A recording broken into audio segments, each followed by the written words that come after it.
Welcome to రాజనీతి. ఎన్నికలు దగ్గర పడే కొద్దీ తెలుగుదేశం పార్టీకి కాలం కలిసి వస్తున్నట్టుగా ఉంది. జరుగుతున్న పరిణామాలన్నీ తెలుగుదేశం పార్టీకి, చంద్రబాబుకు అనుకూలంగా మారుతున్నాయి. నిన్న ఢిల్లీ నుంచి వచ్చిన చీఫ్ ఎలక్షన్ కమిషనర్తో కూడిన బృందం ఆంధ్రప్రదేశ్లో అధికారులకు తీవ్ర హెచ్చరికలు జారీ చేసింది. ఆంధ్రప్రదేశ్లో ఏం జరుగుతోందో మాకంతా తెలుసు, ఎన్నికల నిర్వహణలో అధికార పార్టీకి అనుకూలంగా ఉండే వాళ్ళ మీద చర్యలు తప్పని ఘాటుగా హెచ్చరించారు. నిష్పక్షపాతంగా వ్యవహరించలేని వాళ్ళు సెలవు మీద వెళ్ళిపోవచ్చని కూడా సలహా ఇచ్చారు. ఇక వైఎస్ఆర్ కాంగ్రెస్ పార్టీలో నెల రోజులుగా టిక్కెట్ల కల్లోలం నడుస్తూ ఉంది. రోజుకు 4-5 నాయకులు అసమ్మతి గళాలు వినిపిస్తున్నారు. సీట్ల మార్పిడి, కొందరికి సీట్లు ఇవ్వకూడదని జగన్మోహన్ రెడ్డి గారు తీసుకుంటున్న నిర్ణయం వైసీపీని వణికిస్తోంది. ఎవరుంటారో ఎవరు పోతారో చెప్పలేని పరిస్థితి ఏర్పడింది. కొంతమంది సీనియర్ నాయకులు తెలుగుదేశం అధినేతతో టచ్లో ఉన్నారన్న వార్తలు వైసీపీ అగ్రనేతలకు ఆందోళన కలిగిస్తున్నాయి. ఇక తెలుగుదేశం నేత చంద్రబాబుకు మద్యం, ఇసుక, ఇన్నర్ రింగ్ రోడ్డు కేసుల్లో హైకోర్టు ఇవాళ ముందస్తు బెయిల్ మంజూరు చేసింది. 4 నెలల క్రితం చంద్రబాబుని స్కిల్ డెవలప్మెంట్ కేసులో సిఐడి అరెస్ట్ చేసింది. కేసులో చంద్రబాబు ప్రమేయం మీద ఆధారాలు లేకపోయినప్పటికీ ఏసీబీ కోర్టు రిమాండ్ విధించింది. చంద్రబాబుతో పాటు లోకేష్ను కూడా అరెస్ట్ చేసి తెలుగుదేశం ఆత్మవిశ్వాసాన్ని దెబ్బతీయాలని వైఎస్ఆర్ కాంగ్రెస్ పార్టీ వ్యూహరచన చేసింది. 2 నెలల పాటు చంద్రబాబు జైల్లో ఉన్నా కూడా కేడర్ ఆత్మస్థైర్యం దిగజారలేదు.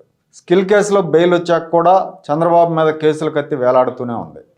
స్కిల్ కేసులో ఆయన జైల్లో ఉండగానే సిఐడి ఆయన మీద ఇన్నర్ రింగ్ రోడ్డు అలైన్మెంట్ మార్పుల ద్వారా లబ్ధి పొందారని, ఇసుక, మద్యం కేసులకు సంబంధించి ఏసీబీ కోర్టులో పీటీ వారెంట్లు దాఖలు చేసింది. అసలు లేని ఇన్నర్ రింగ్ రోడ్, భూసేకరణ కూడా జరగని ఇన్నర్ రింగ్ రోడ్ ద్వారా చంద్రబాబు లబ్ధి పొందారని కేసు పెట్టారు.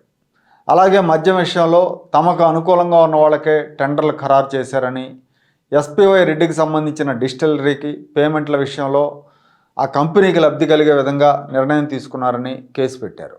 ఉచిత ఇసుక పాలసీ వల్ల ఖజానాకు నష్టం వాటిల్లిందని కేసు పెట్టారు. ఈ కేసులన్నిటి మీద ముందస్తు బెయిల్ కోరుతూ చంద్రబాబు హైకోర్టును ఆశ్రయించారు. హైకోర్టు న్యాయమూర్తి జస్టిస్ మల్లికార్జునరావు ఈ కేసుల మీద విచారణ జరిపి తీర్పు రిజర్వ్ చేశారు. ఇవాళ అధికారికంగా చంద్రబాబుకు ముందస్తు బెయిల్ ఇస్తూ తీర్పు వెలువరించారు. ఈ కేసుల్లో చంద్రబాబు తరపున సిద్ధార్థ లోద్రా వాదించారు.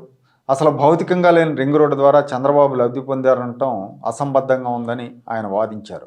అలాగే మద్యానికి సంబంధించి న్యాయ సలహాల ప్రకారమే టెండర్లు ఫైనలైజ్ చేయటం, పేమెంట్లు విడుదల చేయటం జరిగిందని చెప్పారు.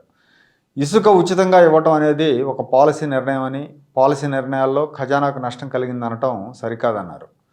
సమాజంలో అన్ని వర్గాల ప్రజలకు ఇసుకతో అవసరం ఉంటుంది. ఏ చిన్న నిర్మాణం చేయాలన్నా ఇసుక కావాలి. చంద్రబాబు ఉచిత ఇసుక విధానం వల్ల అప్పట్లో ట్రాక్టర్ ఇసుక 1000 రూపాయలకు వస్తే ఇప్పుడు 6000 నుంచి 7000 వరకు చెల్లించాల్సి వస్తుంది. పాలసీల వల్ల ఆదాయానికి గండిపడిందని, క్రిమినల్ సెక్షన్లు పెట్టడం సరికాదని న్యాయ నిపుణులు అంటున్నారు. ఏపీసీఐడి ప్రాథమిక ఆధారాలు లేకుండా ప్రభుత్వం ఏం చెప్తే అది చేస్తోంది. ప్రతి పాలసీ డెసిషన్ని నేరపూరితంగా తీసుకున్నారనటం చాలా హాస్యాస్పదంగా ఉంది. హైకోర్టు ముందస్తు బెయిల్ ఇవ్వడంతో పాటు చంద్రబాబును విచారించాలనుకుంటే నోటీసులు ఇచ్చి పిలవాలని, అరెస్ట్ చేయడం కుదరదని ఆదేశాలు జారీ చేసింది. ఎన్నికల సమయంలో చంద్రబాబును జైలుకే పరిమితం చేయాలని జగన్మోహన్ రెడ్డి సిఐడి ద్వారా పన్నిన పన్నాగాలు విఫలమయ్యాయి. ఇప్పటిదాకా పెట్టిన అన్ని కేసుల్లో బెయిల్ వచ్చింది. ఏపీ ఫైబర్ గ్రిడ్ కేసులో కూడా చంద్రబాబు బెయిల్ను సిఐడి సవాల్ చేసింది. అయితే స్కిల్ కేసులో అవినీతి నిరోధక చట్టం 17A వర్తిస్తుందని క్వాష్ చేయాలని చంద్రబాబు సుప్రీంకోర్టులో పిటిషన్ వేశారు. సుప్రీంకోర్టు ఈ కేసులో తీర్పును రిజర్వ్ చేసి నేటికి 80 రోజులైంది. ఇంకా తీర్పు వెలువరించలేదు. ఇందులో చంద్రబాబుకు అనుకూలంగా తీర్పు వస్తే ఇక ఏ కేసులో కూడా అరెస్ట్ చేయలేరు. ఫిబ్రవరి మొదటి వారంలో, అంటే మరొక 3 వారాల్లో ఎన్నికల షెడ్యూల్ రాబోతోంది. షెడ్యూల్ వచ్చాక వ్యవస్థలన్నీ ఎన్నికల సంఘం చేతిలోకి పోతాయి. కాబట్టి అధికారులు జగన్ ఆదేశాలను అడ్డగోలుగా పాటించడం కుదరదు. ఎన్నికల సమయం దగ్గర పడుతున్న కొద్దీ జగన్మోహన్ రెడ్డికి ఎదురు దెబ్బలు తగులుతుంటే చంద్రబాబు నాయుడుకు రాజకీయ వాతావరణం అనుకూలంగా మారుతోంది.